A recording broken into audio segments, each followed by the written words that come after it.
एक व्यक्ति ने एक मुनि से पूछा, मेरे भाग्य में कितना धन है? मुनि ने जवाब में कहा, 1 रुपया रोज तुम्हारे भाग्य में है। व्यक्ति बहुत खुश रहने लगा।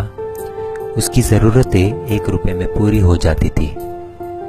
एक दिन उसके मित्र ने कहा, मैं तुम्हारे सादगी जीवन और खुशी देखकर बहुत प्रभावित हुआ हूँ और अपनी बहन की शादी तुमसे करवाना चाहता हूँ। उस व्यक्ति ने कहा, मेरी कमाई 1 रुपया रोज की है, इसको ध्यान में रखना, इसी में से ही तुम्हारी बहन को गुजारा करना पड़ेगा। मित्र ने कहा, कोई बात नहीं, मुझे रिश्ता मंजूर है। अगले दिन से उस आदमी की कमाई 11 रुपया हो गई। उसने मुनि को बुलाया और कहा, हे मुनिवर, मेरे भाग्य में 1 रुपया लिखा है, फिर 11 रुपए क्यों मिल रहे हैं? मुनि ने जवाब में पूछा, तुम्हारा किसी से रिश्ता या सगाई हुई है क्या? उस व्यक्ति ने जवाब में कहा, हाँ हुई है।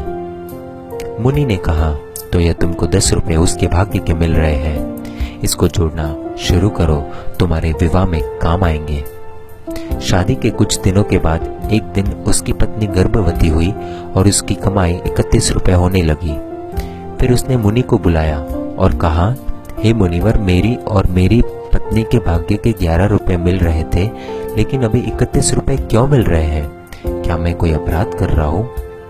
मुनिवर ने कहा, यह तेरे पुत्र के भाग्य के 20 रुपए मिल रहे हैं। हर मनुष्य को उसका भाग्य मिलता है।